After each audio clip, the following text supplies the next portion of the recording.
Hola, muy buenos días a todas, todos y todes. Mi nombre es Diana Medina, formo parte del equipo del Instituto Nacional de Salud Pública y me da mucho gusto acompañarles como moderadora en esta séptima sesión del Seminario de Violencias contra las Mujeres, abordajes desde la salud pública. Les doy la más cordial bienvenida y agradezco su interés en este espacio de reflexión y aprendizaje. Hoy continuamos con el módulo número 2 con un tema de gran relevancia, los derechos actuales en torno al consentimiento, con especial énfasis en niños, niñas y adolescentes, para la atención de la violencia sexual. Además, les recordamos que el seminario cuenta con un sitio web exclusivo donde encontrarán toda la información, materiales y grabaciones de la sesión. Al finalizar, en este mismo link estará disponible el registro de asistencia y la encuesta de satisfacción de la sesión del día de hoy. Pero bueno, sin más preámbulo, el día de hoy tenemos el honor de contar con el maestro Luis Peña Cruz, especialista en derechos humanos y en la defensa de niñas, niños y adolescentes. Permítanme compartirles brevemente un poco de su trayectoria académica y profesional. Luis es maestro en Derechos Humanos y Democracia por la Facultad Latinoamericana de Ciencias Sociales, Flaxo, México. Tiene un máster en Argumentación Jurídica por la Universidad de Alicante, España, y licenciado en Derecho por la Universidad Autónoma de Tlaxcala. Su trayectoria profesional ha estado orientada a la defensa y promoción de los derechos humanos, con énfasis en el derecho constitucional, la argumentación jurídica y especialmente los derechos de niñas, niños y adolescentes. A lo largo de su trayectoria, ha ocupado cargos especializados en la protección de la infancia y adolescencia a nivel estatal y federal, impulsando reformas en adopciones, derecho a vivir en familia e imprescriptibilidad de delitos sexuales contra menores. Paralelamente, ejerce la docencia en la Universidad Iberoamericana, donde imparte asignaturas sobre derechos humanos, personas y familia. Actualmente se desempeña como encargado del despacho de la Dirección General de Representación Jurídica y Restitución de Derechos en la Procuraduría Federal de Protección de Niñas, Niños y Adolescentes, coordinando acciones en sede judicial y administrativa para garantizar y proteger los derechos de las infancias y adolescencias bajo la aplicación del principio de interés superior de la niñez. También, el día de hoy contamos con la valiosa participación de las comentaristas expertas, la doctora Corina García Piña y la maestra Martelena Leal Chávez, cuya experiencia enriquecerá la discusión del día de hoy. Permítame presentarlas. La doctora Corina es médica cirujana y partera, egresada de la Universidad Michoacana de San Nicolás de Hidalgo. Cursó la especialidad en pediatría en la UNAM, donde también realizó una alta especialidad en atención integral al maltrato infantil, consolidando así su perfil en la atención a niñas, niños y adolescentes. Ha complementado su formación con diplomados en desarrollo psicosexual infantil, atención de casos de violencia sexual contra niñas, niños y adolescentes, prevención de la violencia y criminalidad, peritaje en abuso sexual y psicotraumatología. También es miembro numerario de la Academia Mexicana de Pediatría y actualmente cursa la maestría en psicoanálisis en el Instituto Mexicano de Psicoanálisis. Además, ha contribuido al ámbito académico como autora de artículos en revistas médicas y capítulos de libros sobre maltrato infantil. En el ámbito institucional se desempeña como coordinadora de la Clínica de Atención Integral al Maltrato Infantil del Instituto Nacional de Pediatría y también funge como coordinadora del grupo académico para estudios de género en la misma institución. También ahora les voy a leer la semblanza académica de la maestra Marta Elena. Ella es licenciada en Derecho por la Facultad de Derecho de la Universidad Nacional Autónoma de México, especialista en género y Derecho por la misma institución. Maestra en Derecho Constitucional y Derechos Humanos por el Centro Jurídico Carbonell. Se ha desarrollado profesionalmente como abogada litigante en materia de derecho familiar y juicios de amparo, así como consultora en temas de derechos humanos y equidad de género. Desde 2018 colabora en el Centro Nacional de Equidad de Género y Salud Sexual y Reproductiva de la Secretaría de Salud Federal, en la Dirección de Violencia Intrafamiliar, brindando asesoría y apoyo en aspectos jurídicos relacionados con la atención y prevención de la violencia sexual y de género, así como el ejercicio de los derechos sexuales y reproductivos. Actualmente, ella labora en el equipo del componente de aborto seguro, brindando acompañamiento jurídico a las instituciones del sector salud para brindar atención en materia de violencia de género, violencia sexual y aborto seguro de acuerdo al marco jurídico aplicable. Agradecemos profundamente la presencia de nuestro invitado e invitadas y sin más preámbulos cedo la palabra al maestro Luis Peña Cruz para su exposición. Muchas gracias y muy buenos días a todas las personas asistentes a este seminario. Agradezco mucho que hayan contemplado a la Procuraduría Federal de Protección de Niñas, Niños y Adolescentes por conducto de mi persona para participar en él y también muy contento de compartir este espacio con mis colegas, con la maestra Martelena y con la doctora Corina García. Y bueno, el equipo de la Procuraduría Federal y yo preparamos una presentación para este seminario que abordaré en los siguientes minutos y que espero resulte de su interés. La perspectiva con la que voy a abordar este tema tan complejo es desde la perspectiva legal principalmente, pero voy a problematizar en algunos otros aspectos que si bien tienen una intersección con el aspecto legal, también me parece que ameritan la opinión y la participación de todo tipo de enfoques profesionales, de todo tipo de enfoques sociales, de todo tipo de enfoques a nivel personal y por supuesto también de lo que opinen las niñas, niños y adolescentes, porque precisamente lo que hablaremos es qué dilemas actuales, qué debates actuales hay sobre el consentimiento de niñas, niños y adolescentes para la atención de la violencia sexual. Y bueno, quisiera comentarles que en los siguientes minutos vamos a revisar 5 puntos en específico. Me interesa primero detenernos sobre 3 tipos penales que contemplan los códigos penales de nuestro país. Estupro, pederastia, violación equiparada. Me interesa que luego hagamos una comparación de estos tipos penales para analizar justo cómo es que el derecho recoge la posibilidad o no de que niñas, niños y adolescentes den su consentimiento para una relación sexual. Y finalmente, en la última parte de mi presentación, me voy a hacer cargo de exponer algunos criterios que se han desarrollado por distintos órganos, principalmente por la Suprema Corte de Justicia de la Nación y por el Comité de los Derechos del Niño de Naciones Unidas. Antes de iniciar, como preámbulo, quisiera que pongamos en contexto cómo es que está la conversación en el México contemporáneo, es decir, hace aproximadamente unos 100 años. Cuando digo México contemporáneo, me refiero al México en 1917, que es el México con la constitución vigente que tenemos ahora, la de 1917. De eso han pasado más de 100 años y tenemos regulación legal justo en esos términos que se sostiene hasta la fecha. En particular, como todas y todos ustedes saben, en la Ciudad de México, en el entonces Distrito Federal, se publicó en 1928, hace casi 100 años, el Código Civil para el Distrito Federal y las entidades federativas. Posteriormente, con el paso de los años, de acuerdo con nuestro régimen de Estado federal, cada entidad federativa fue adoptando su propio código civil, sus propios códigos penales, de tal suerte que hoy tenemos un código civil en Tamaulipas, un código civil en Yucatán, un código penal en Durango, un código penal en Baja California Sur, por ejemplo. Pero la inspiración de esta normativa, innegablemente, es el Código Civil en materia civil para el Distrito Federal de 1928 y para el resto de entidades federativas. Históricamente, desde hace casi 100 años, el Código Civil plantea que las personas menores de edad son incapaces. Y de hecho, de 1928 hasta noviembre de 2023, la incapacidad se planteaba respecto a 2 grupos de personas. La incapacidad legal, aquella destinada para todas personas menores de 18 años, y la la incapacidad natural que se atribuía a las personas con discapacidad que se quedaban en un régimen de interdicción por una sentencia de una jueza o un juez. En el sector de la salud no es extraño encontrar este tipo de casos y que generen complejidades. Por un lado, todas las intervenciones que tienen que ver con niñas, niños y adolescentes deben ser consentidas por quienes ejercen la patria potestad o por algún tutor.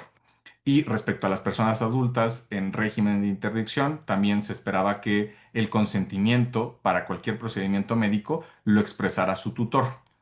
Esta expectativa parte de una base muy simple.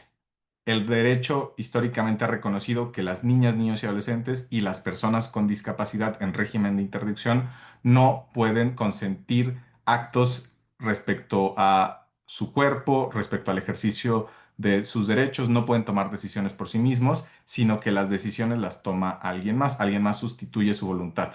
Para el caso de niñas, niños y adolescentes, son padres, madres o quienes ejerzan patria potestad, en supuestos excepcionales un tutor, y para el caso de personas con discapacidad, hablamos de tutoras y tutores. Afortunadamente, en 2023, en México, expulsamos del sistema jurídico el régimen de interdicción. Ya no existen las disposiciones que regulan interdicción, siguen estando escritas en algunos códigos civiles, en la gran mayoría de códigos civiles, pero con la publicación de una ley denominada Código Nacional de Procedimientos Civiles y Familiares, se expulsó en 2023 el régimen de interdicción. Quedaron derogadas todas esas legislaciones que pretenden seguir desconociendo la capacidad jurídica de las personas con discapacidad. Hoy todas las personas con discapacidad tienen el reconocimiento pleno de su capacidad jurídica. Y eso nos coloca en un punto único. Son las niñas, niños y adolescentes, toda persona nacida y menor de 18 años, quien se considera incapaz por el derecho. Pero esta afirmación que venimos sosteniendo desde hace casi 100 años y hacia atrás también en otros sistemas jurídicos que hemos tenido, resulta problemática especialmente a la fecha, porque México participa de tratados internacionales como la Convención sobre los Derechos del Niño. México tiene en su constitución desde el 2011 el principio del interés superior de la niñez. México desde 2014 cuenta con una ley general de los derechos de niñas, niños y adolescentes. Y estos instrumentos en su conjunto lo que plantean desde hace más de 10 años, y para el caso del Tratado Internacional que les comento, desde hace más de 30 años, plantean que niñas, niños y adolescentes son titulares de derechos y que como titulares de derechos pueden ejercerlos de manera directa, no por medio de los adultos, sino de manera directa. En esta idea también hemos abandonado en la última década esta concepción original de lo que es la patria potestad. La patria potestad históricamente se entendió como un derecho que los adultos, padres, madres, ejercían sobre sus hijas o sus hijos. Y este derecho, supuesto derecho, iba acompañado de la consideración de que las niñas, niños y adolescentes son incapaces y que no pueden tomar decisiones por sí mismos. Ahora, planteo esto porque tiene que ver íntimamente con nuestro tema. Para que las niñas, niños y adolescentes ejerzan sus derechos, necesitamos reconocer su titularidad de derechos, reconocerlos como titulares de derechos, reconocer que las niñas, niños y adolescentes pueden ejercer de manera directa sus derechos sin interferencia de personas adultas, aunque estas personas adultas sean padres y madres, siempre y cuando planteemos esa conversación con base en un principio que vamos a ver en los siguientes minutos, denominado autonomía progresiva. Y que no podemos seguir partiendo de la base de esta afirmación absoluta y errónea por tantas décadas de que niñas, niños y adolescentes son incapaces, que no tienen posibilidad de decidir. Pero precisamente lo que voy a empezar a exponer a continuación enfrenta contradicciones con lo que acabo de afirmar. Bien, si me permite, vamos a avanzar con el primer tipo penal que plantea una posibilidad de que niñas, niños y adolescentes den o no su consentimiento para una relación sexual. A pesar de que el estupro está previsto en más de 30 legislaciones penales, acuérdense que hay distintos códigos penales en cada entidad federativa, por regla general el estupro es un tipo penal que sanciona a una persona adulta que tiene sexo con una persona adolescente. Esto es importante porque eh, por regla general, los códigos penales disponen que a partir de los 12 o a partir de los 14, a partir de los 12 años, las personas en México somos adolescentes. Y de ahí hay códigos penales que plantean que una relación sexual entre un mayor de 18 años y una mayor de 12 años, pero menor de 18, es estupro. Pero, por ejemplo, hay otros códigos penales que elevan la edad, que dicen, no, a partir de los 14 años, si un adulto tiene relaciones sexuales con esta persona, se considerará estupro. Y no se castiga como violación sexual. La violación sexual, en términos generales, implica la comisión de un delito, que significa que hubo introducción del pene o de cualquier parte del cuerpo o de cualquier objeto al cuerpo de otra persona sin su consentimiento. Aquí el estupro, digamos, modula esa parte, porque el estupro parte de la base de que sí se dio el consentimiento, pero por medio de un engaño, por medio de seducción o por el abuso de una relación de poder. ¿Esto qué significa? Lo tienen desdoblado en la parte de abajo. Que este tipo de delitos sí reconocen que niñas, niños y adolescentes pueden dar aparentemente su consentimiento, y especialmente adolescentes a partir de los 12 años. Pero, aunque se parte de la base de que otorgaron su consentimiento a estas personas adolescentes para tener relaciones sexuales con una persona adulta, lo que se sanciona es que ese consentimiento no es libre ni válido, porque el delito plantea que se obtiene de manipulación, engaño o medios que anulan la autonomía de una persona. Y justo pareciera que entonces el derecho castiga cualquier relación sexual aparentemente consentida entre una persona adolescente mayor de 12 años y una persona mayor de edad, aunque la persona adolescente manifieste haber dado su consentimiento. Y por supuesto, ahí hay una complejidad ya de carácter probatorio, porque cómo se acredita o cómo se desacredita que ese consentimiento se obtuvo por medio de engaño, seducción o abuso de una relación de poder. Y digamos que hay distintos supuestos que se van complejizando o que tienen, digamos, menores implicaciones al momento de su análisis. Si hablamos de una relación sexual entre una persona adolescente de 17 años y una persona adulta de 18, estamos frente a un supuesto. Si estamos en otro caso con un adolescente de 15 años que tuvo sexo con una mujer de 19 años, estamos frente a otro supuesto. Porque si un adolescente de 14 años tuvo relaciones sexuales con su profesor de 32 años, ahí, además de que hay una simetría en la edad, hay una simetría de poder, hay una relación de subordinación entre el profesor y su alumna, por ejemplo. Y ahí, por supuesto, es mucho más fácil identificar que ese consentimiento no debería considerarse como válido, a diferencia de los tres primeros supuestos que enuncié como ejemplo. Aquí tienen un mapa del país dibujado en distintos colores que plantea las edades mínimas que contemplan los códigos penales para el delito de estupro, ¿no? Hay incluso entidades federativas, como el caso de Jalisco, que han derogado o que no tienen legislado este delito y que lo colocan en otros tipos penales. Y, por ejemplo, Baja California plantea una edad a partir de los 15 hasta antes de los 18 años, y tenemos, digamos, ese tipo de variaciones. Veracruz, por ejemplo, de 14 a los 18 años, y hay otros estados que también plantean que de 14 a 18 años, pero solo para mujeres. Bien, luego vamos con el delito de pederastia. El delito de pederastia es el delito que comete una persona adulta cuando realiza, obliga, induce a que una niña, niño o adolescente ejecute actos sexuales con o sin su consentimiento. Y la pederastia tiene tres elementos fundamentales. Protege de manera reforzada la libertad sexual. El delito lo que pretende proteger es la libertad sexual y el sano desarrollo de las niñas, niños y adolescentes. También el delito tiene como elemento el aprovechamiento de relaciones de confianza o de poder. Especialmente el delito de pederastia está contemplado para sancionar aquellos actos sexuales perpetrados en contra de una persona menor de edad por algún familiar, algún docente, por, por ejemplo, algún trabajador, algún patrón. Recordemos que en México el trabajo de adolescentes es válido a partir de 15 años y bajo ciertas reglas, entonces también eso, por alguien del sector religioso, por alguien del sector médico o de cualquier otra índole que implique superioridad o una relación jerárquica de poder.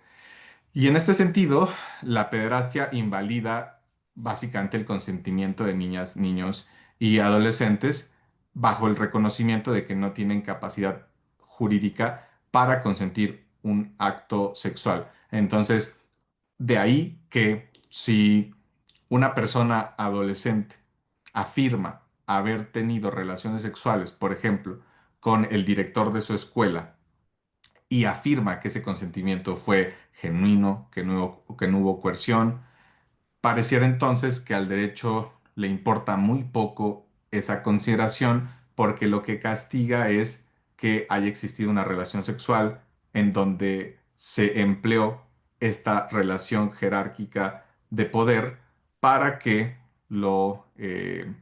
se haya obtenido ese consentimiento. Entonces, pareciera que aquí, frente a lo que estamos, es a un reproche por haber obtenido un supuesto consentimiento, pero a partir de una lógica de relación de poder, ya sea porque eras familiar, ya sea porque eras docente, ya sea porque eras compañero de trabajo, adulto, del sector religioso, del ámbito médico o de cualquier otro que implique una relación de subordinación.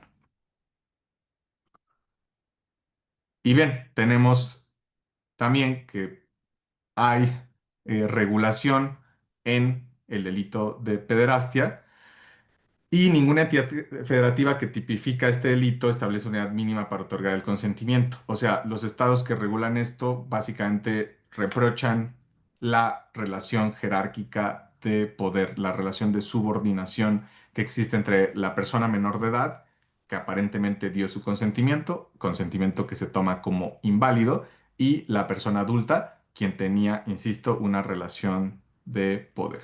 Y luego tenemos violación equiparada. Este delito es aquel que, sin requerir violencia ni engaño, sanciona la cópula con una niña, niño o adolescente o con alguien que no puede comprender el significado del hecho o resistirlo.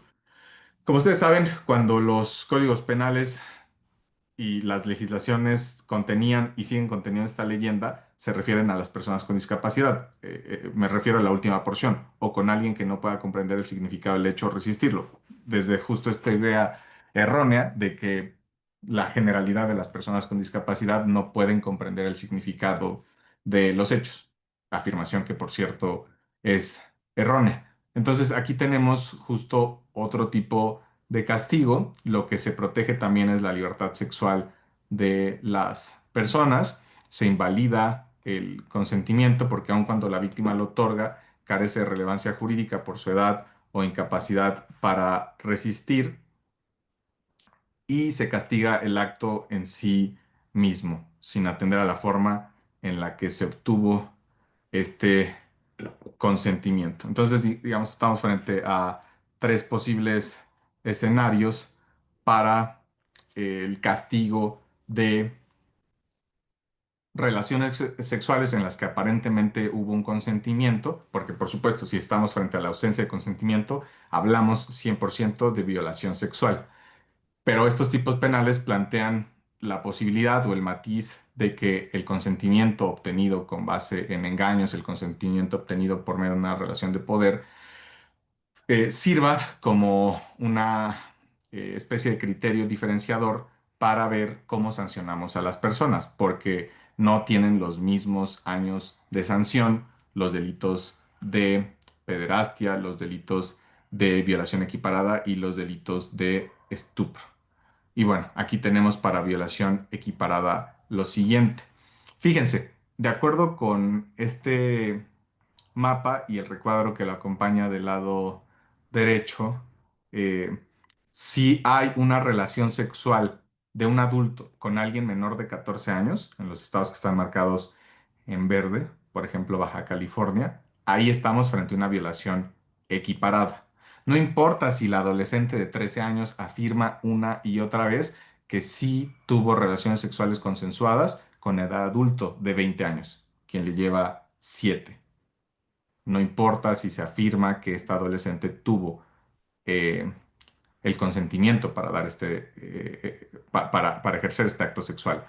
El derecho de por sí descarta este consentimiento y castiga como violación equiparada, ¿no? No como violación tal cual, porque en la violación lo que tenemos es la ausencia absoluta del consentimiento, ¿no?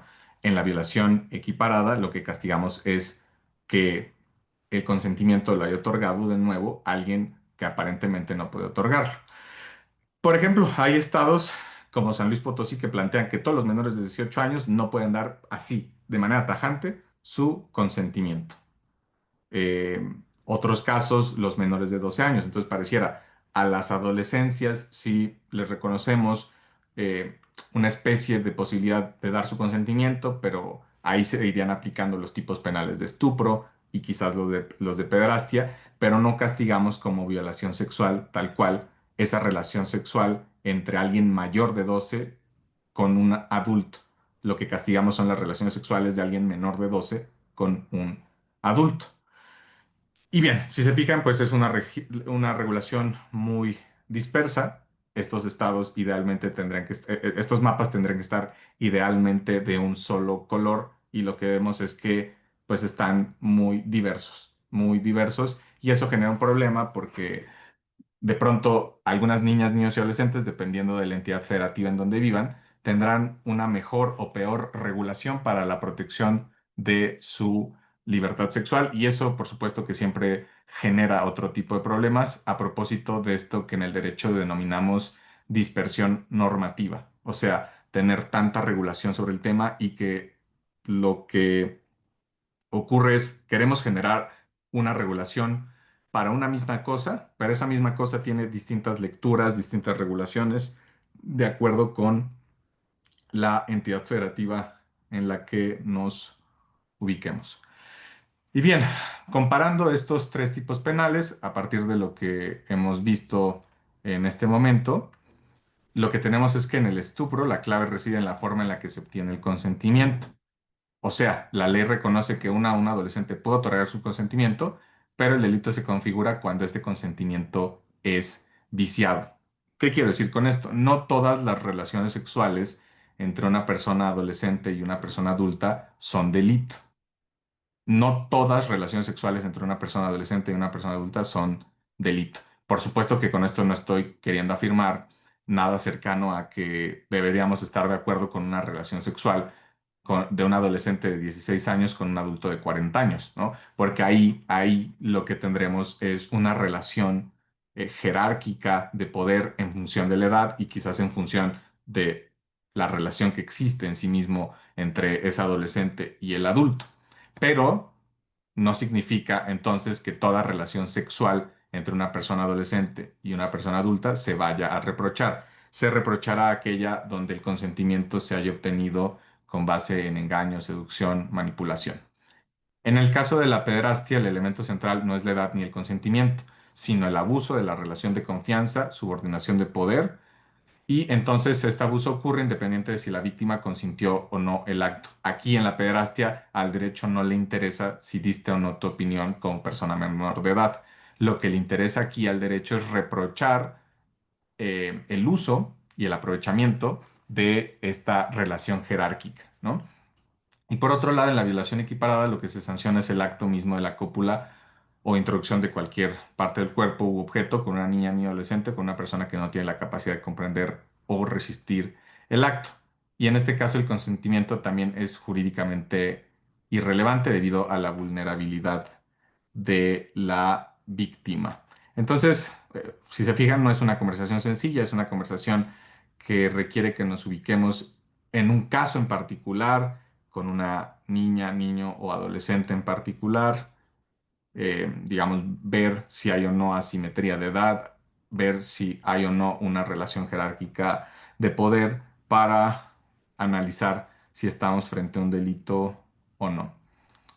Y bueno, aquí justo en esta tabla lo que vemos es de nuevo una comparación de lo que se pretende proteger, el estupro de libre desarrollo, la pederastia, la libertad sexual, como la violación equiparada, si importa o no la edad y qué es lo que se castiga. Consentimiento viciado, abuso de relación de poder y el acto en sí mismo, donde el consentimiento se vuelve irrelevante. De pronto lo que vamos a ver, como ocurre en distintos casos, analizados desde la óptica del derecho penal, es que el mismo hecho, la misma relación sexual entre una persona menor de edad y una persona adulta puede dar lugar a la comisión de uno o de más delitos, el mismo hecho en particular. Entonces, de pronto, si ustedes están pensando como, oye, pero esto que dice el estupro de pronto también podría, o sea, este caso en particular que yo he conocido, que yo me imagino en este momento, podría ser tanto estupro como violación equiparada o como pederastia. Eso es posible, eso es posible.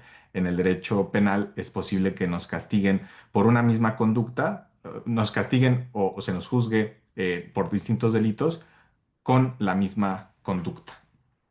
Y bien, en esta última parte, donde me interesa, eh, pues, digamos, algo más reflexivo, porque lo que les expuse es lo normativo, cómo es que está prevista la legislación en materia penal para analizar si hay o no consentimiento. Me interesa entonces en esta última parte tener una aproximación más crítica de esos contenidos y plantear qué es lo que nos tendrá que interesar hoy en día para identificar si hay o no consentimiento en una relación sexual. Y para esto quisiera adelantar algo. Como les mencionaba en la introducción, desde hace más de 10 años en México afirmamos que niñas, niños y adolescentes son auténticos titulares de derechos. Y si abrazamos esta afirmación, necesariamente tenemos que estar de acuerdo con que niñas, niños y adolescentes tienen derechos sexuales. Esto es, las personas en general tenemos reconocidos derechos sexuales y reproductivos. Tenemos reconocido nuestro derecho a la libertad sexual, que implica, entre otras cosas, el derecho a relacionarnos sexualmente con cualquier persona, siempre y cuando esa relación se dé en un marco de consentimiento. Luego, entonces, si niñas, niños y adolescentes son titulares de derechos, tienen reconocidos derechos sexuales. Pero lo que yo les comentaba al inicio de la autonomía progresiva, no significa una concesión en blanco para que en cualquier supuesto niñas, niños y adolescentes puedan ejercer por sí mismos sus derechos, porque la autonomía progresiva funciona en clave, ¿no? En clave de edad, de madurez, de desarrollo cognitivo y de estado psicológico. Bien, aquí justo hay un recuadro que nos permite eh, completar esta idea de autonomía progresiva, porque el principio de autonomía progresiva que está previsto expresamente en la ley, o sea, no es una idea académica, no es una idea que esté en proceso de valoración, es un principio que tenemos en nuestro derecho mexicano, habilita las decisiones que las niñas, niños y adolescentes puedan tomar por sí solas, plantea que niñas, niños y adolescentes son sujetas de derechos y pueden ejercerlos de manera libre y autónoma, que la garantía de este principio permite que niñas, niños y adolescentes tengan independencia en el ejercicio de sus derechos y menos asistencia de sus representantes, y que esta determinación de autonomía progresiva debe realizarse previa evaluación de sus características: edad, grado de madurez, desarrollo cognitivo y estado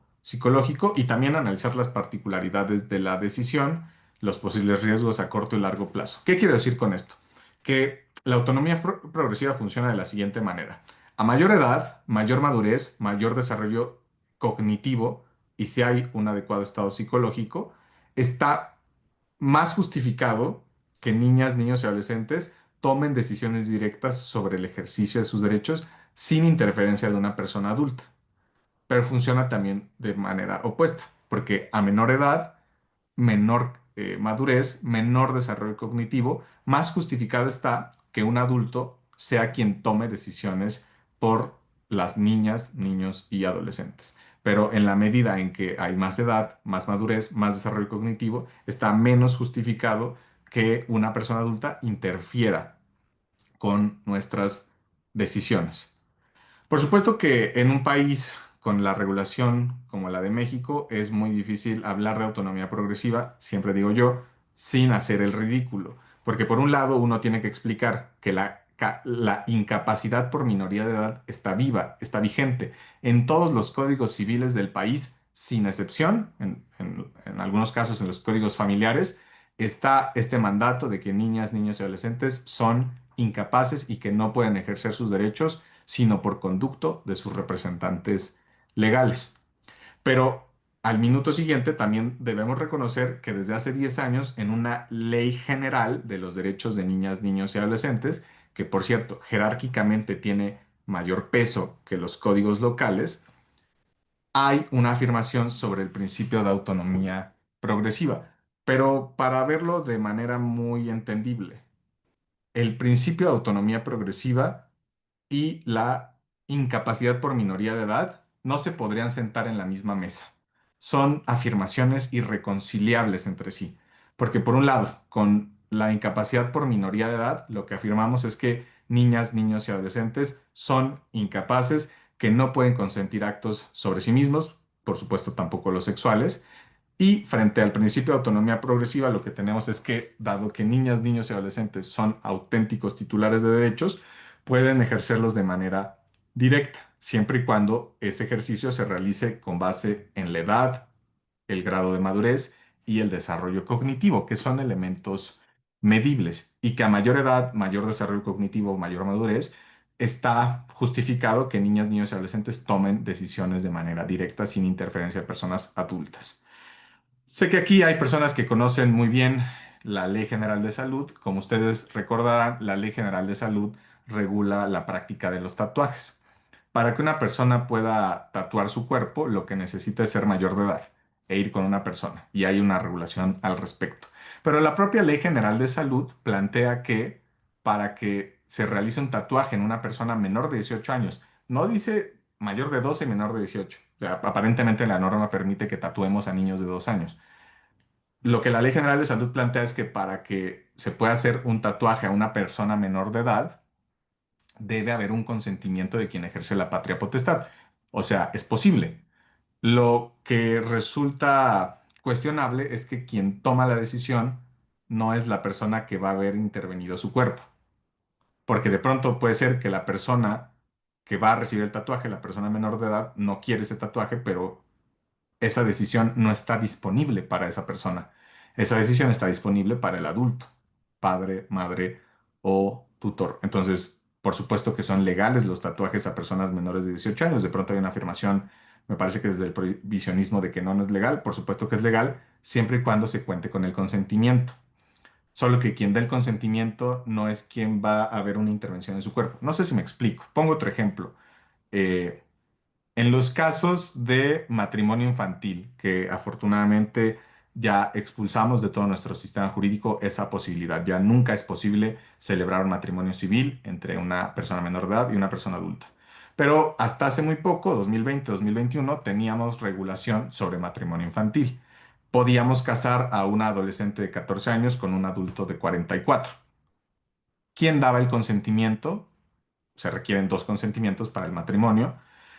El hombre de 44 lo daba por sí mismo y la mujer de 14 no lo daba. Lo daba quienes ejercían la patria potestad. La decisión que va a impactar más en la vida de un adolescente no la toma el adolescente, la toman personas adultas, bajo el pretexto de que esas personas adultas son padre y madre. Último ejemplo que pongo para cuestionar esto de la incapacidad por minoría de edad y la autonomía progresiva.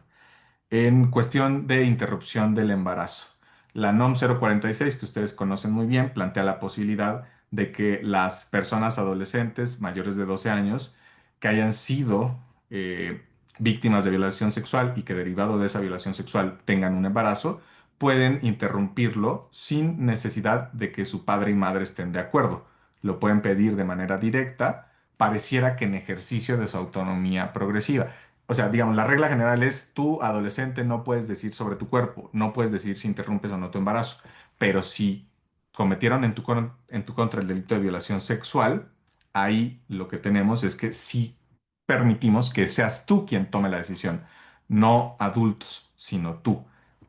Eso se vio como un gran avance hace algunos años, pero yo cada vez que vuelvo con eh, alguna consideración al respecto me parece cada vez más problemático, porque básicamente lo que dijimos en México es, para que tú, adolescente de 12 años, ejerzas tu derecho a interrumpir tu embarazo, porque es un derecho, necesitas haber sido víctima de violación sexual. Porque si tú, adolescente de 15 años, no fuiste víctima de violación sexual y estás embarazada, tú ya no tienes derecho a tomar esa decisión. Quien debe tomar esa decisión por ti, en todo caso, es tu padre o tu madre. Pero ahí se vuelve muy problemático porque ¿en quién va a impactar esa decisión? En el cuerpo de la persona adolescente de 15 años, que no fue víctima de una violación sexual, pero que quiere aún así interrumpir su embarazo.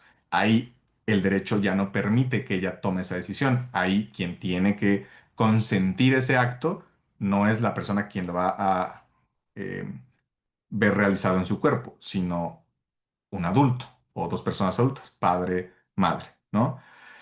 Y bueno, en ese sentido, me parece que la autonomía progresiva resulta irreconciliable con el principio de autonomía progresiva, incapacidad jurídica por minoría de edad y autonomía progresiva. Entonces, la invitación en estos últimos minutos es que la reflexión se centre acerca de si la autonomía progresiva debería ser el elemento rector para que hoy en día pensemos en cómo regular la legislación que castiga o no el ejercicio de derechos sexuales, el poder consentir una relación sexual por parte de personas menores de edad. Pareciera que lo que hemos abrazado por mucho tiempo en México es una regulación basada en límites de edad. Somos mayores de edad hasta los 18 años. Somos ciudadanas, ciudadanos hasta los 18 años. Podemos votar hasta los 18 años. Pero de pronto lo que también la parte científica nos ha dado es que pues no necesariamente dos personas que tienen 18 años comparten el mismo grado de madurez, ni mucho menos compartirán el mismo grado de desarrollo cognitivo.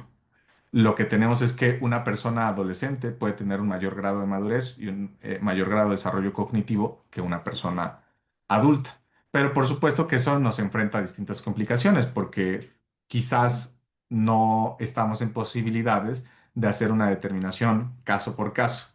Tipo, como si en lugar de que para ejercer nuestros derechos de manera directa, en lugar de esperar a que cumplamos 18 años, porque teniendo 18 años cumplidos, las personas pueden hacer con su vida lo que les plazca, ya sin interferencia de personas adultas. Al menos legalmente sabemos que es así. Y entonces, pues es un remedio sencillo. Tomamos la edad como base. Pero lo que hemos visto es que la edad no necesariamente es el elemento más importante, sino que su valoración tiene que ir acompañada de otros elementos como la madurez y el desarrollo cognitivo, que no van de la mano necesariamente con la edad. Bien, les quiero contar en estos últimos minutos de un caso. Se trata de un asunto que llevó a la Suprema Corte de Justicia de la Nación hace algunos años. En los hechos se trataban de que un prefecto de una secundaria de 51 años realizó tocamientos sexuales a una alumna de 15 años, supuestamente con su consentimiento, dentro del plantel educativo. El tipo penal que se aplicó fue el de pederastia, el artículo 209 bis del Código Penal Federal, que sanciona actos sexuales contra niñas, niños y adolescentes cuando media relación de confianza, subordinación o superioridad. Eh, Esto es docentes, laboral, médica, cultural o de cualquier otra índole. La pena que se prevé es 9 años de prisión y multa. Y bueno, un poco en términos de qué es lo que pasó en este caso, es lo siguiente. Esta persona fue sancionada en primera instancia, luego en un recurso de apelación se revisó su sentencia, se confirmó y esta persona promovió un amparo directo. Este amparo directo llegó a la Suprema Corte porque el prefecto de 51 años reclamó que este artículo que se le aplicó para castigarlo, el 209 bis 1, es contrario a la Constitución. Él dijo que la frase o de cualquier otra índole, refiriéndose a las relaciones docentes, laborales, médicas, culturales o de cualquier otra índole, era vaga y contraria a un principio que al derecho penal le importa mucho, que es el de taxatividad. El principio de taxatividad básicamente es que en el derecho penal únicamente se nos puede castigar por conductas expresamente previstas en la legislación que no den lugar a ningún tipo de interpretación. O sea, la conducta que se nos reproche desde el derecho penal debe estar perfectamente prevista, detallada en la legislación, de tal manera que no haya posibilidad de que un juez nos aplique un castigo por analogía o bajo un criterio interpretativo muy vago. Y esta discusión en la Suprema Corte se dio en el marco de si la expresión relación de cualquier índole usada en el delito de pederastia era demasiado amplia o poco precisa. La decisión de la Suprema Corte fue la siguiente. Eh, no existe violación al principio de taxatividad porque la expresión de cualquier índole se refiere a relaciones donde exista confianza, subordinación o superioridad, no a cualquier relación social. Lo que pretende castigar esta porción, cualquier índole, es relación de subordinación de cualquier índole, no de cualquier índole refiriéndose a cualquier tipo de relación. Que los legisladores pueden usar fórmulas abiertas siempre que sean determinables gramatical y culturalmente, como esta de cualquier índole, que el tipo penal que se dijo era inconstitucional no es inconstitucional porque protege el libre desarrollo de la personalidad y la seguridad sexual de niños, niños y adolescentes, que su finalidad es sancionar el abuso de relaciones de confianza o poder para cometer actos sexuales con o sin consentimiento y que bueno, ahí en el asunto se planteó incluso la distinción entre pedofilia y pederastia, que el pedófilo puede sentir atracción sin actuar, el pederasta ejecuta actos sexuales aprovechándose de las relaciones de poder o de confianza. En otro, y bueno, además, este caso, pues me parece que amerita también una reflexión porque básicamente aquí el prefecto de la escuela también venía alegando que se le estaba, que se le, o sea, que al castigarlo a él se le estaba violando el derecho al adolescente de ejercer libremente sus derechos sexuales. Y por cierto, ahí en un matiz la Suprema Corte ha dicho que por supuesto que las personas adolescentes tienen derechos sexuales, pero que de ninguna manera se puede considerar como una relación sexual eh, válida, consentida y no problemática cuando la persona tiene 15 años y la otra persona tiene 51 y además hay una relación de subordinación, como en este caso que era su prefecto. Por otro lado, en otro desarrollo desde el derecho internacional, les había adelantado que revisaríamos criterios del Comité de los Derechos del Niño. El Comité de los Derechos del Niño surgió por mandato de la Convención sobre los Derechos del Niño de 1989 y este comité lo que ha dicho en la Observación General número 4, que son documentos que publica de manera constante este comité, eh, es lo siguiente. Lo que desarrolló en esta observación general número 4 es la salud y el desarrollo de las personas adolescentes en el contexto de este tratado internacional. Aquí lo relevante es que el comité reconoció que hasta antes de cumplir los 18 años, las personas adolescentes son titulares de todos los derechos de la convención y que estos deben ejercerse progresivamente según su madurez. Ese es el principio de autonomía progresiva. Que el concepto de salud, por supuesto, abarca el desarrollo integral de la persona y que eso incluye, desde luego, la salud sexual y reproductiva, que sí hay una obligación de los países de fijar una edad mínima para niñas, niños y adolescentes en materia de consentimiento sexual y matrimonio, así como mecanismos de protección, pero les digo, o sea, de pronto lo que nos hemos dado cuenta es que la edad en sí mismo no es el elemento más relevante, pero por supuesto que es un elemento a considerar, la edad que se tiene, pero que el derecho de pronto plantea una fórmula de toda relación sexual de personas menores de 18 años es inválida, representa más problemas que soluciones. Otro aspecto que se desarrolló es el consentimiento, intimidad y confidencialidad, o sea que las personas adolescentes tienen derecho a acceder a información sexual y reproductiva. En atención a su nivel de desarrollo, pueden recibir servicios de salud confidenciales y dar consentimiento informado para tratamientos médicos. O sea, desde esta perspectiva de autonomía progresiva, por ejemplo, una adolescente podría solicitar alguna eh, algún método de control reproductivo que, por ejemplo, implique alguna intervención en su cuerpo.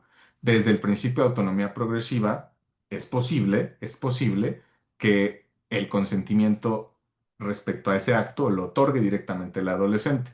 Por supuesto que en nuestra práctica habitual, la costumbre es que todo esto sea consentido no por la persona menor de edad, sino por la persona adulta que ejerce su patria potestad. Y por último, esta observación subraya que los estados deben proteger a los adolescentes de toda forma de violencia, abuso y explotación. Y ahí es que cobra sentido, me parece, que el derecho penal sí castigue las relaciones sexuales supuestamente en las que hubo un consentimiento, pero donde al final hay una relación asimétrica de poder. Y un poco para cerrar mi presentación, lo que me parece que hay que tener en perspectiva el día de hoy es lo siguiente. La asimetría entre las edades, o sea, cuando hay una relación sexual, hay dos personas o más, identificar la asimetría entre las edades. Ahí hay un primer elemento, pero por supuesto que tampoco el derecho, o sea, yo no veo un derecho regulando con fórmulas estrictamente cerradas como la siguiente.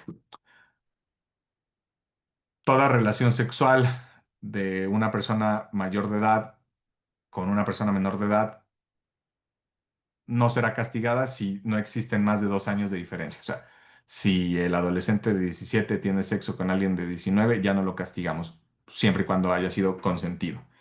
Pero si tiene 20, ya lo castigamos. O sea, de pronto esas fórmulas cerradas no tienen mucho sentido, pero sí que es relevante, por supuesto, considerar cómo es que juega un rol la simetría por edad para determinar si hay o no consentimiento. Por otro lado, lo importante es también verificar la relación de asimetría de poder. Y aquí me parece que sí podemos tener un elemento mucho más objetivo, eh, porque en las relaciones asimétricas de poder, especialmente cuando están relacionadas niñas, niños y adolescentes con personas adultas que además de la diferencia de edad tienen una relación de poder, ahí me parece que podemos cuestionar fuertemente el consentimiento o el supuesto consentimiento otorgado por la niña, niño o adolescente. También, por otro lado, el abuso de la confianza del vínculo familiar, de confianza o de cuidado, o sea, nunca podríamos aceptar una relación sexual supuestamente consensuada entre una sobrina y su tío, porque ahí hay un aprovechamiento del vínculo familiar y hay relaciones familiares que el derecho no protege, como no se protege, por ejemplo, el matrimonio entre ascendientes y descendientes. Y por supuesto, el empleo de poder, autoridad y fuerza son elementos para verificar si las niñas, niños o adolescentes otorgan su consentimiento de manera válida o no.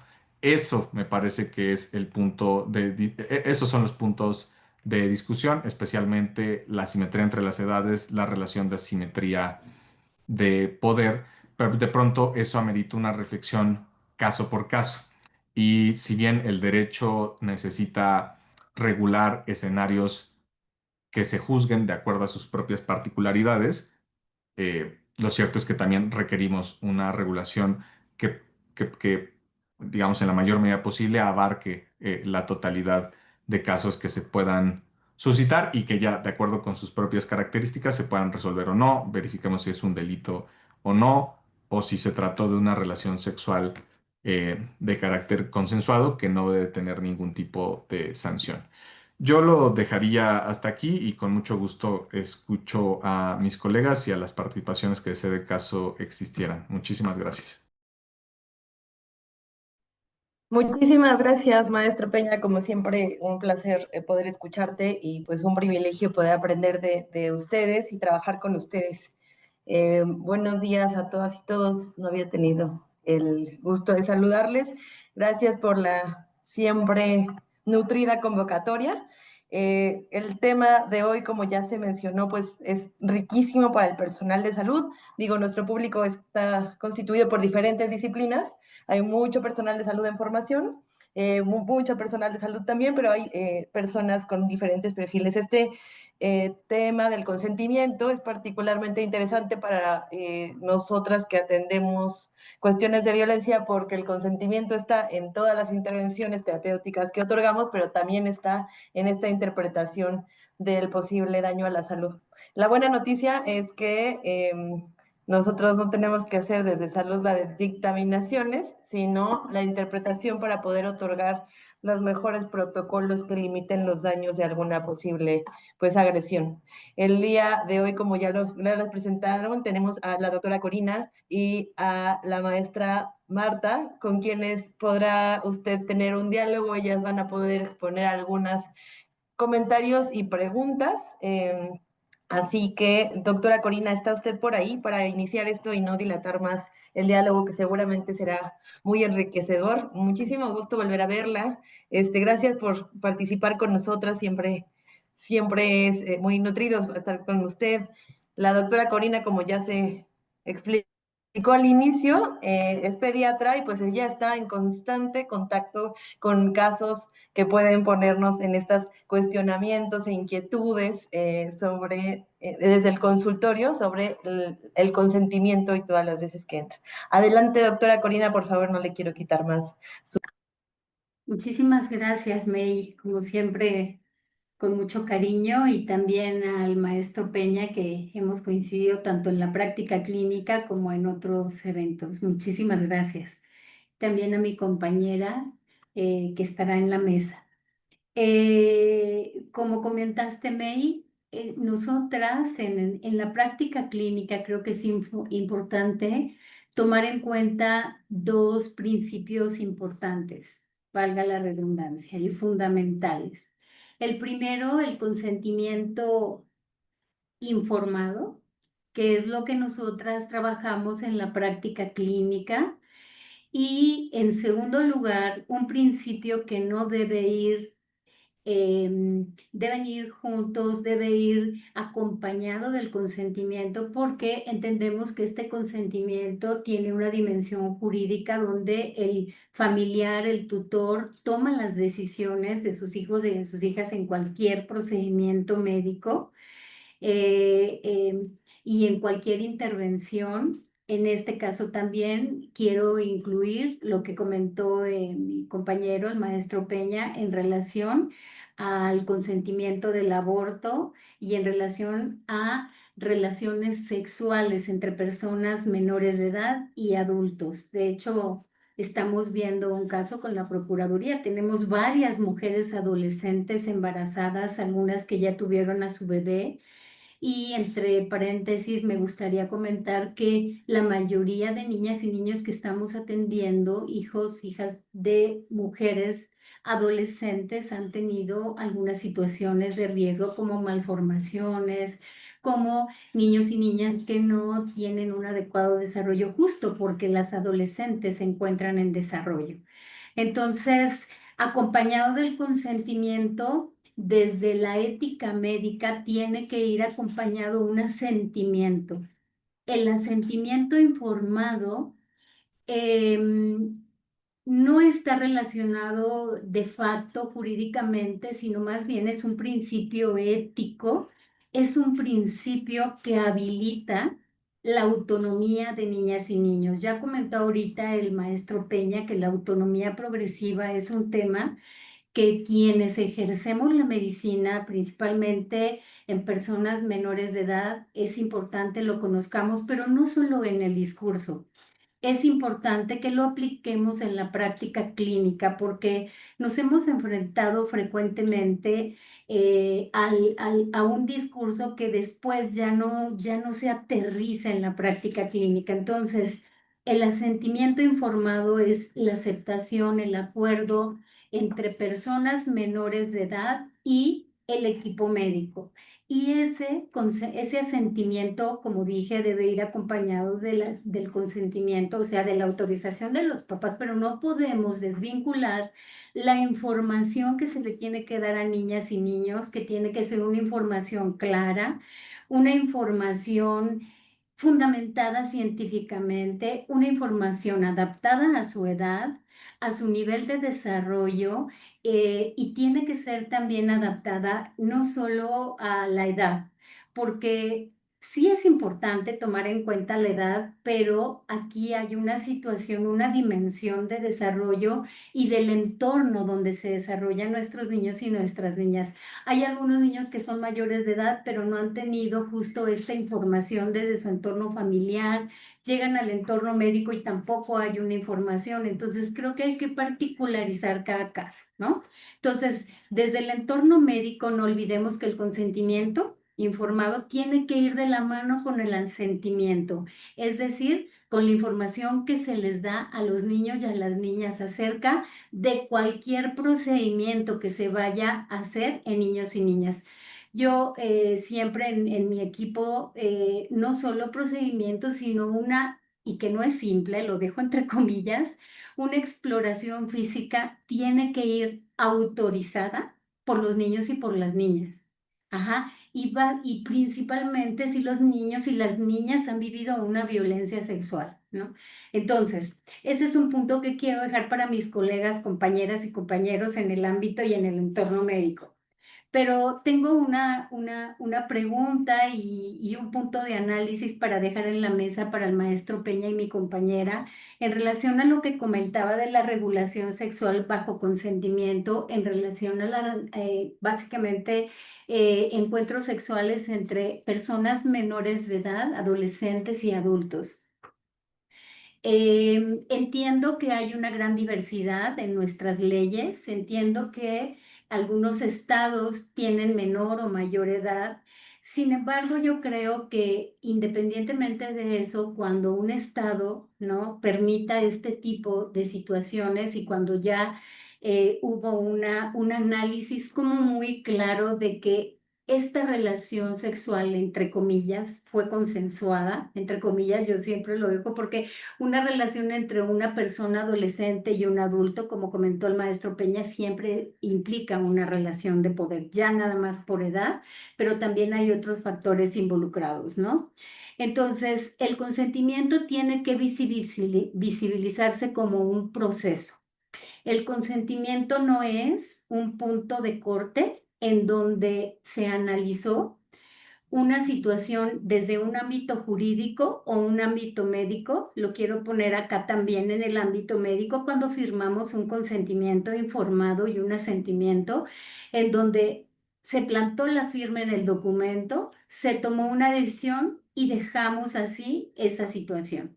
El consentimiento y el asentimiento informado tiene que ser un proceso que se acompañe tanto por familiares como profesionales de la salud y sobre todo, cuando hay una situación de este tipo, por personas que protegen jurídicamente los derechos de las niñas y de los niños. Tenemos acá esta mamá adolescente que es un ejemplo donde pues se enamoró de una persona adulta, tuvo un bebé, el bebé con múltiples malformaciones congénitas y ahorita pues la mamá estuvo de acuerdo, entre comillas, consintió 16 años. Actualmente en este proceso, porque nosotras le damos seguimiento bajo este proceso, no solo con este consentimiento, el papá ya se alejó, el papá no acude, el niño tiene múltiples hospitalizaciones y al parecer la mamá es quien tiene que enfrentar todas las situaciones de padecimientos de su bebé y además ella de enfrentarse a que no puede tomar decisiones por su hijo porque tiene que venir la abuelita a firmar documentos de cirugías, a firmar hospitalizaciones, a firmar todo esto. Entonces aquí yo digo, ¿dónde está la decisión de esta adolescente y dónde está ese proceso de consentimiento, ¿no? Ese es por un lado. Por otro lado, en relación al aborto, también quiero dejar este tema en la mesa. Si bien una persona adolescente, como ya nos comentó el maestro Peña, no puede, en caso de que no sea violación, y eso habría que analizarlo también, porque la norma oficial mexicana 047 en el alcance de personas de 10 a 19 años nos dice que toda persona embarazada de 15 años o menos tenemos que analizar que no haya sido bajo una situación de violencia.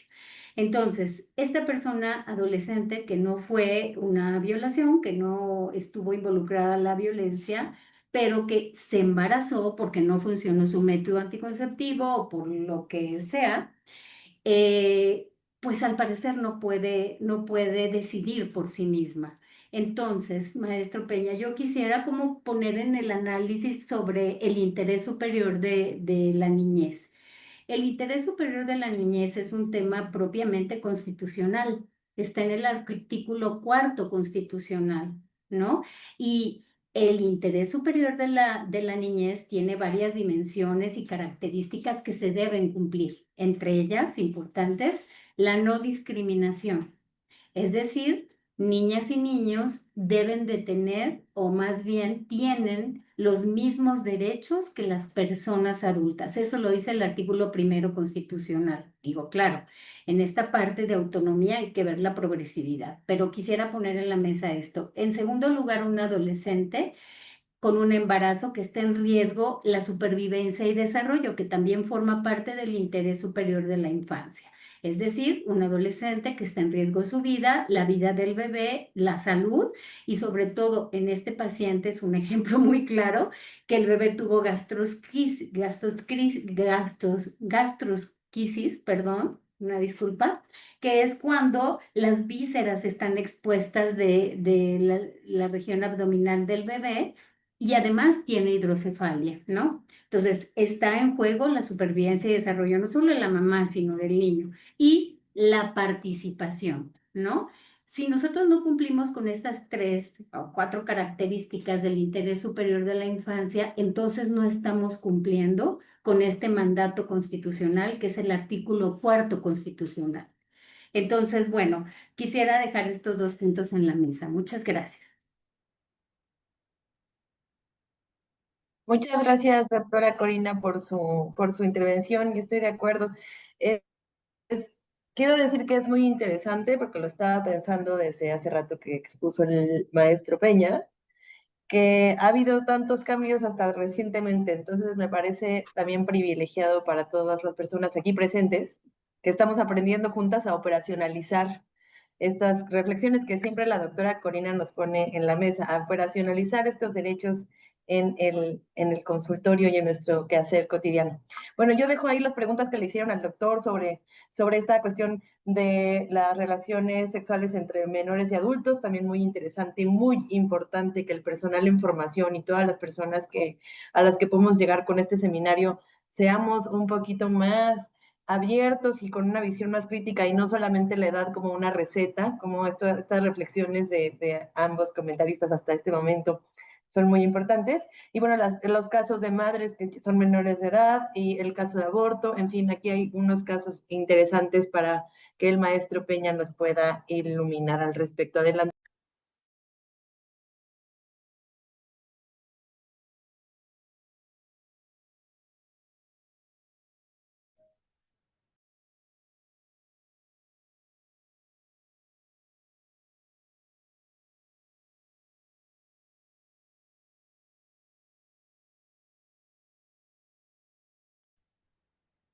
¿Sí, maestro? ¿Me escucha?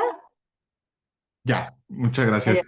Sí, solo comentar esto que destacó la doctora Corina, que por supuesto es un elemento clave, ¿no? O sea, en la práctica, pero por supuesto eso con la dinámica que tiene el propio personal de salud, que tiene el propio personal de las instituciones como las procuradurías de protección de niñas, niños y adolescentes, se vuelve muy complejo, ¿no? Por la propia práctica, la propia dinámica, el propio volumen de los casos. Pero por supuesto que el análisis del interés superior de la niñez tendría que ser también el elemento rector que nos permite identificar cuándo una relación sexual eh, fue directamente consentida o no. Y justo ahí, en cuanto a interés superior de la niñez, se conecta de manera íntima el derecho de participación, ¿no? En todos los procedimientos que involucran a niñas, niños y adolescentes, la obligación es que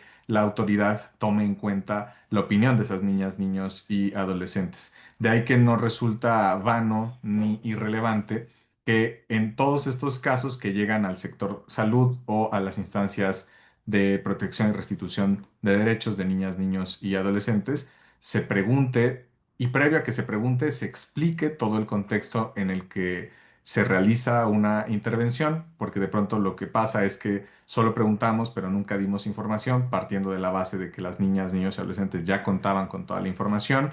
Pero como lo dijo la doctora Corina, toda la información que se les proporciona a las niñas, niños y adolescentes también debe estar adaptada a su edad, a su grado de madurez y a su desarrollo cognitivo, de tal forma que las niñas, niños y adolescentes de quienes se alegue una posible violación a su libertad sexual, de quienes se alegue si hay o no un consentimiento válido en un acto sexual, puedan formarse un juicio propio y a partir de formarse un juicio propio puedan dar su opinión del motivo de la intervención de nosotros como autoridades y también de lo que sucedió en el ámbito del ejercicio de un derecho sexual. Y por supuesto que ahí cobra especial relevancia la identificación no solo de la opinión de la persona menor de edad, sino también de los otros elementos que configuran algún caso, porque no será igual que, por ejemplo, una adolescente de 13 años nos afirme de manera quizás muy contundente y repetitiva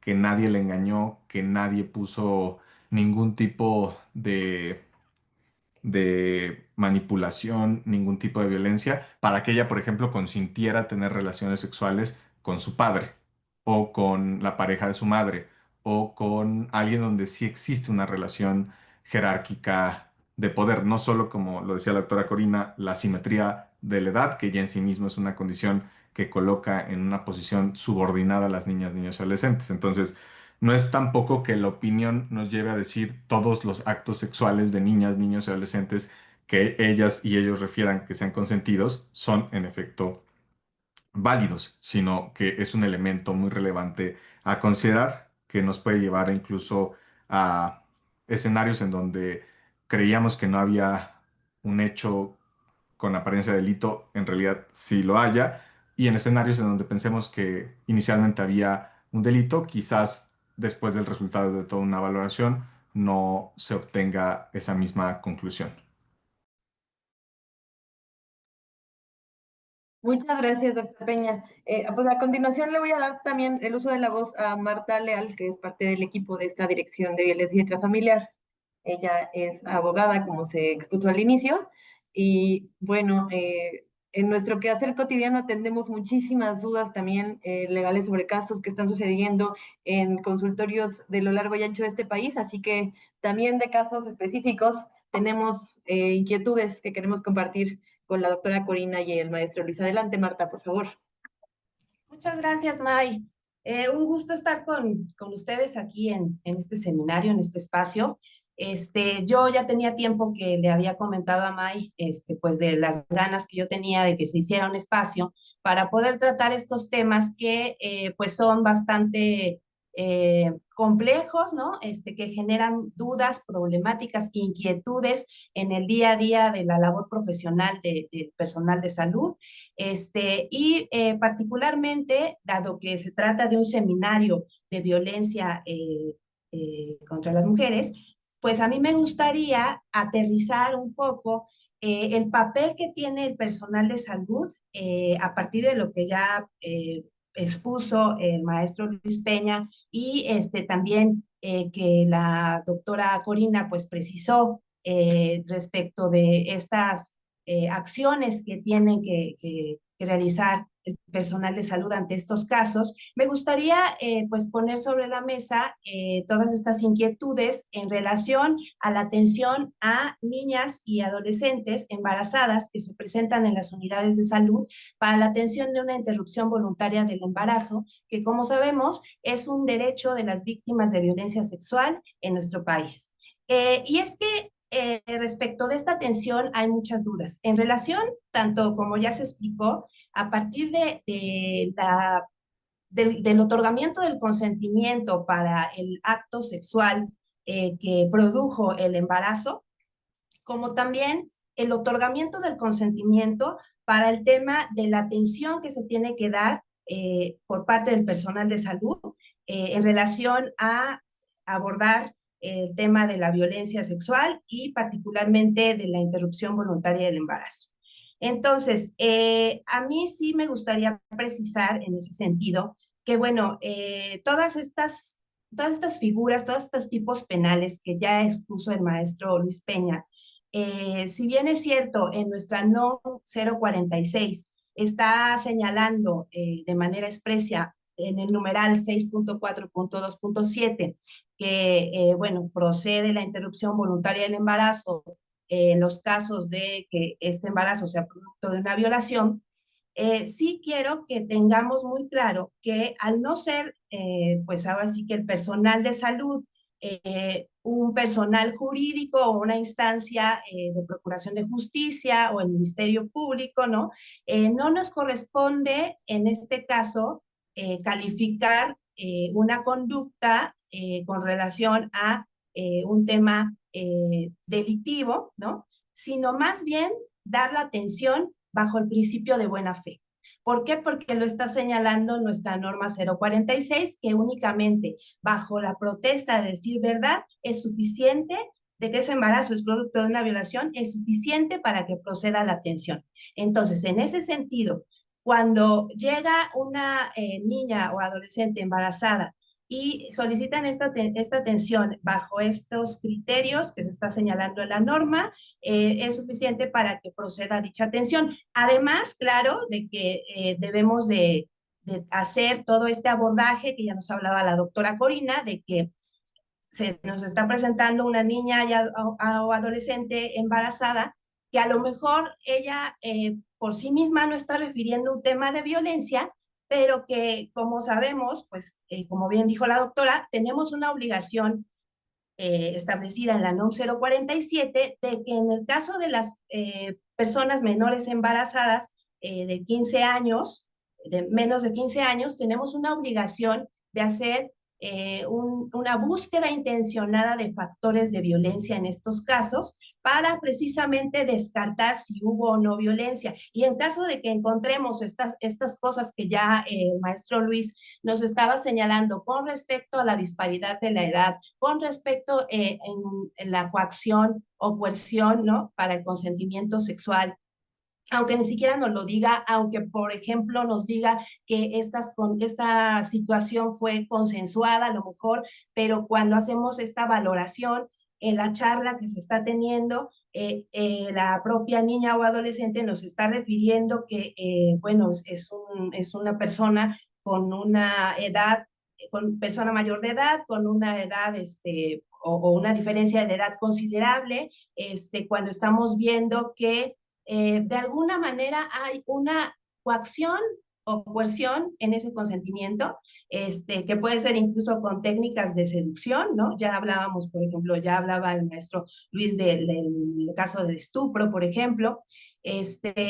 Todo eso lo tenemos que tener en cuenta para poder identificar estos factores de violencia que también van a dar origen o van a ser procedente una atención de interrupción voluntaria del embarazo, siempre y cuando podamos, desde nuestro expertise, ¿no?, o desde nuestra posición de personal especializado justo en estos temas, darle la consejería adecuada a la persona, en este caso, para que pueda identificar que hubo un factor ahí de violencia o un factor que le hizo pues tomar una supuesta decisión, ¿no?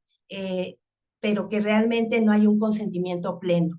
Entonces, bueno, a partir de esto, yo quería precisar esta parte y sí quería ser enfática porque sí es importante que conozcamos esta parte que ya nos expuso el maestro Luis con respecto a estos tipos penales que pueden que están relacionados, ¿no?, que son delitos sexuales también, pero no nos toca como personal de salud determinarlos, sino más bien darnos cuenta que estas conductas existen y que a partir de ello, desde nuestra posición de personal especializado, podamos hacer una identificación de factores de violencia, dar la consejería adecuada para que la persona menor de edad pueda acceder a este derecho. Y esto es sumamente importante y es parte de un papel fundamental que tenemos como personal de salud, como primeros respondientes. ¿Por qué? Porque debido precisamente a todas estas, pues ahora sí que cifras, ¿no?, pues tan impactantes en cuanto a niñas o adolescentes que son madres en edades tempranas, que se han hecho de dominio público, pues imagínense ustedes cuántos de estos casos, si se hubiera dado un abordaje adecuado por parte del personal de salud, porque seguramente estas niñas, adolescentes tuvieron que pasar por una unidad de salud. Entonces, si se hubiese advertido por parte del personal de salud este tipo de situaciones o no normalizar esta violencia, ¿no? De que si se nos está presentando una niña o adolescente en el consultorio, lo tomemos como una consulta más y hagamos un control prenatal y se acabó. Sino que más bien no normalicemos, sino que digamos, un foco rojo, aquí está una niña, una adolescente embarazada, hagamos todo este abordaje que tenemos que hacer, e incluso, pues, tenemos a nivel nacional estrategias como la ENAPEA, ¿no? La Ruta NAME, que son precisamente estas acciones de detección, de atención y pues ahora sí que para poder proteger de manera integral a estas niñas y adolescentes embarazadas menores de 15 años. Entonces, pues eso, yo quería precisar eso y en relación a lo que ya planteaba la doctora Corina en cuanto a lo que también planteó el maestro Luis, muy interesante, que yo creo que ahora sí que aquí sí se da el debate, ¿no? En cuanto a qué pasa con estas niñas o adolescentes, ¿no? Que, bueno, pues no están refiriendo un tema de violencia, tampoco de la evaluación que se hace, se encuentra algún, pues, factor, indicio que nos esté señalando eso, que a lo mejor hubo una relación consensuada efectivamente con un par, ¿no? Con alguien de su misma edad o dentro del rango de las edades en las que está esta adolescente, y que ahí realmente no puede ejercer su consentimiento, ¿no? Yo creo que aquí hay que tomar en cuenta, primero, que pues como ya también advertía la doctora, que un embarazo en esas edades pues es un riesgo a la salud, ¿no? De entrada. Pero también hay una parte en donde el maestro Peña ya estaba diciendo sobre las disposiciones internacionales que están reconociendo como sujetos de derecho pues a esta población, también nuestra Constitución, también la Suprema Corte de Justicia de la Nación en el caso de las controversias constitucionales que declararon la validez del contenido de la NOM 046 y particularmente sobre que pueden tomar sus decisiones las niñas, pues ahora sí que las niñas mayores de 12 años y que pueden decidir por sí mismas este tipo de interrupción, pues a partir de ello yo sí creo que tenemos elementos para que desde lo operativo, ¿no? Podamos en estos casos tomar en consideración, pues obviamente la opinión de la niña o adolescente, lo que nos está diciendo, la evaluación que obviamente tenemos que hacer en todos los casos que se presenten en estas edades, pero sí, me acuerdo que la propia observación número 4 de la convención nos está mandatando como estados que podamos tomar las medidas, no solamente hablas de legislativas, ¿no? O desde un marco meramente que tengamos que cambiar algún tipo de legislación, sino también habla de medidas administrativas. Y creo que es ahí donde entra el sector salud para poder hacer dentro de todas estas guías, lineamientos, marcos operativos para aterrizar este tipo de atención, donde podamos tomar en cuenta todos estos elementos del interés superior de la infancia, de la autonomía progresiva y cumplir incluso, tenemos un artículo en la Ley General de Salud, el artículo 52 bis, que nos está mandatando como obligación a los prestadores de salud que tenemos que hacer los ajustes y apoyos necesarios para dar la atención a los niños, niñas y adolescentes. Entonces, creo que a partir de ahí tenemos un marco de actuación que nos permite poder precisamente garantizar en todos los casos, no solamente, digo, ahora estamos hablando del tema de violencia, pero también en estos casos que se están planteando con respecto a qué pasa con estas situaciones que no son como tal un tema de violencia sexual, pero que también hay una necesidad de ejercer este derecho al acceso a un aborto seguro. Y bueno, pues eso yo pondré sobre la mesa y gracias. Muchísimas gracias, Marta. Sí, exacto. Aparte, sí, estamos hablando de violencia, pero no solamente estamos hablando de las usuarias que llegan víctimas de violencia afuera, sino también podemos pensar en que si no respetamos pues lo que la persona consciente o no consciente, estamos ejerciendo violencia contra las mujeres desde la institución, violencia institucional. Pues también ahí entra pues esta reflexión que nos compartes. También muy importante tu señalamiento sobre los ajustes razonables que tenemos que realizar. En fin, Marta comentó muchas cosas. Me gustaría saber si el maestro Peña y la doctora Corina quisieran contestarle algo a Marta directamente o antes de contestarle, me permiten leer algunas preguntas del público porque tenemos muchas preguntas en esta ocasión, obviamente, como es una parte más jurídica, también hay más dudas y me parecen muy interesantes. Quizá estaría bien que me permitan leer unas 4 y empezamos de nuevo a hacer un pimponeo entre ustedes tres, respondiendo y contestándose entre ustedes y al público. ¿Les parece? ¿Me escucho bien, cierto? ¿Sí? Ok. Sí, todo. Aquí hay, gracias. Con respecto a la tipificación del delito de corrupción de menores, habría que cubrir elementos particulares para que se tipifique en este rubro o cualquier acto en el que la persona adulta ejerce de manera constante actos que niña o adolescente, la niño o adolescente es sometido, manipulado o realizar actos sexuales, por lo que su desarrollo psicosexual se ve afectado. Esa sería una de las preguntas. 2. En el caso de este tipo de casos en entornos escolares, ¿existe alguna sanción por omisión para las autoridades escolares competentes? Cuando tienen conocimiento de estos casos y protegen agresores o omiten, por ejemplo, esa sería otra pregunta. ¿Cómo debería regularse la legislación para distinguir entre el castigo a las relaciones sexuales que implican abuso y la garantía del derecho al consentimiento, tomando en cuenta no solo la edad, sino también la madurez y el desarrollo cognitivo de niñas, niños o adolescentes? También preguntan, también tuvieron muchísimo interés sobre el término de asentimiento. Yo y Marta sí hemos tenido esta discusión, pero me parece muy importante ampliarlo a usted que lo utiliza y ya lo operacionaliza en su consultorio, incluso para darle luz a los documentos que emanará esta dirección y utilizar también este concepto. Ahorita continúo.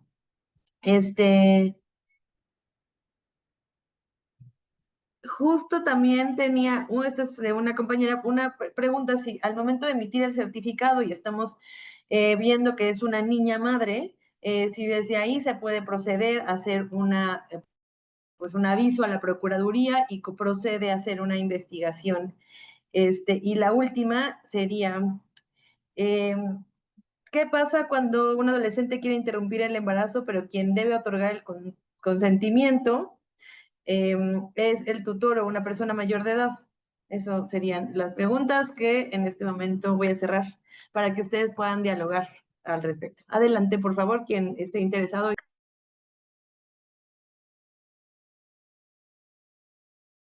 Maestro Peña, creo que las tres primeras tienen que ver con aspectos jurídicos y si tenemos ayuda y puedo contestar, no sé, qué les parezca lo de asentimiento y probablemente un poco de garantía del derecho por madurez, no por edad.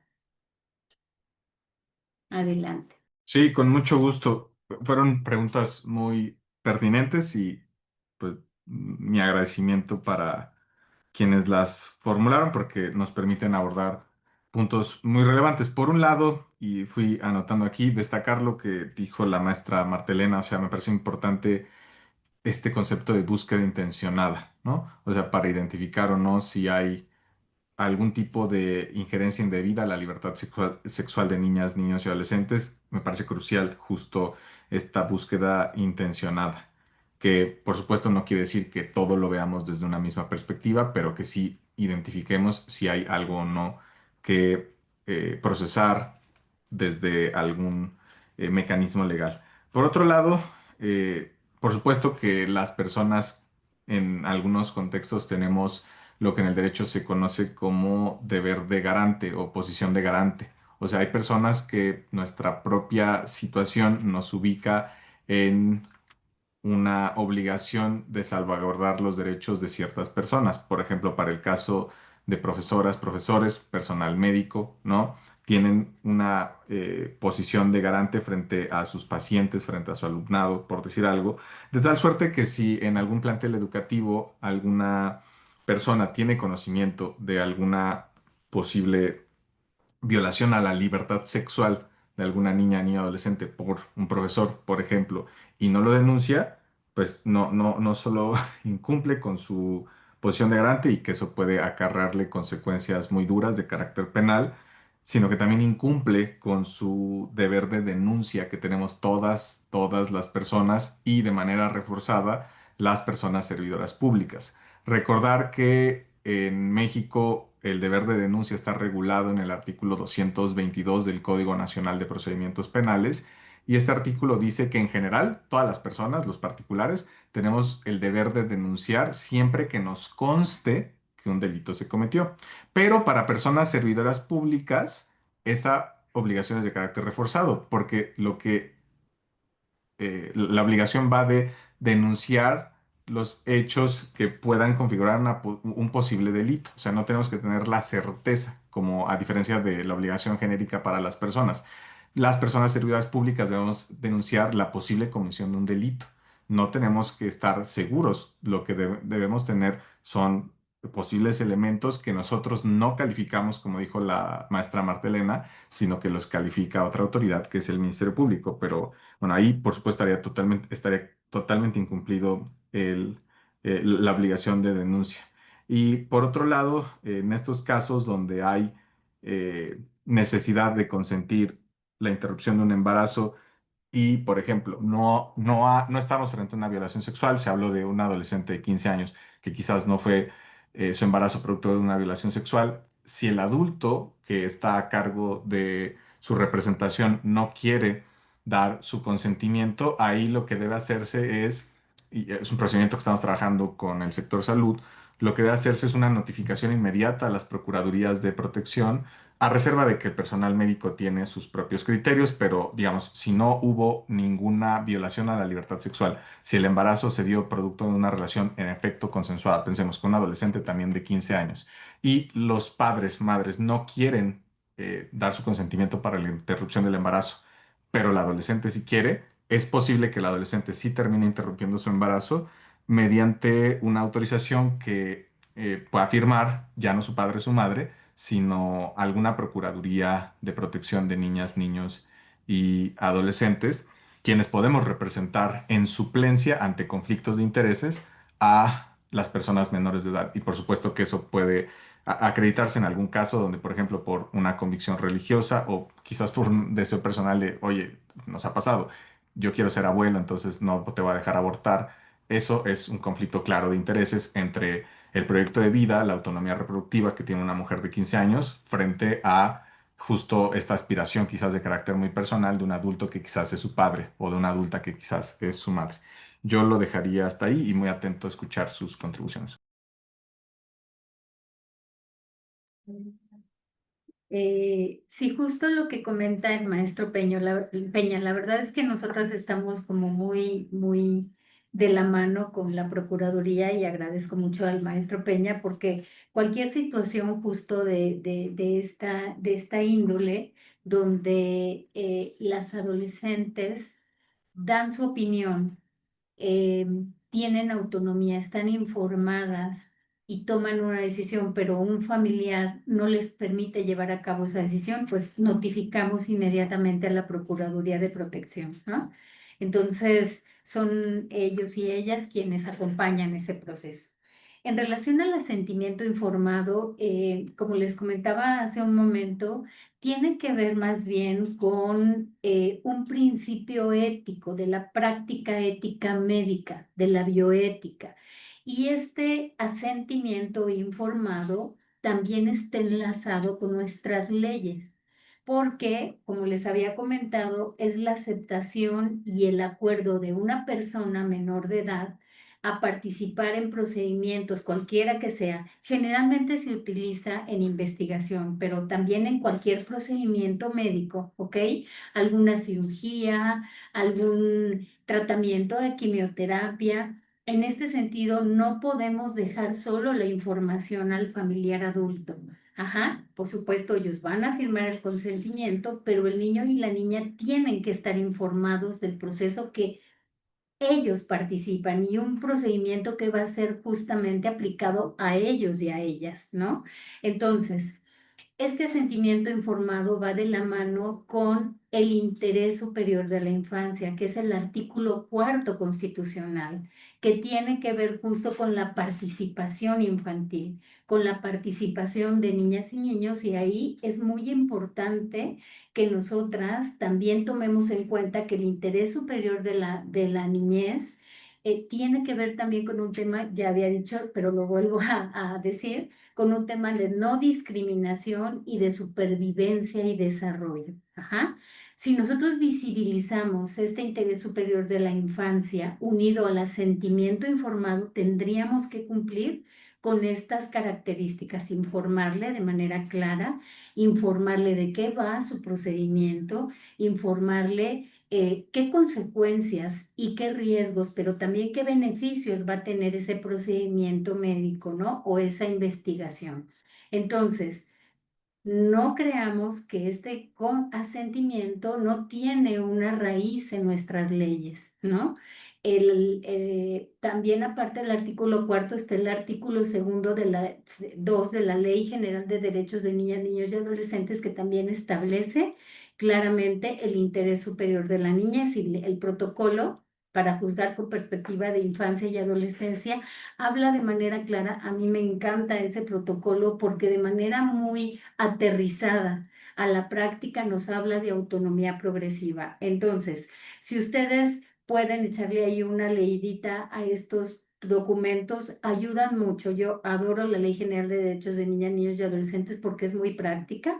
Sabemos que no estamos en un entorno jurídico, pero nos ayuda mucho a conocer, a tomar decisiones y a informar a los niños y a las niñas.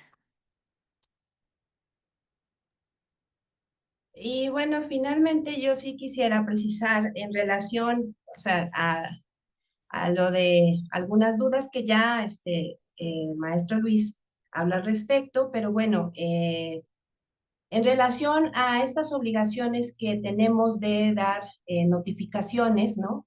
Como parte de, pues, de la atención a los casos de violencia sexual que se llegan a presentar en las unidades de salud.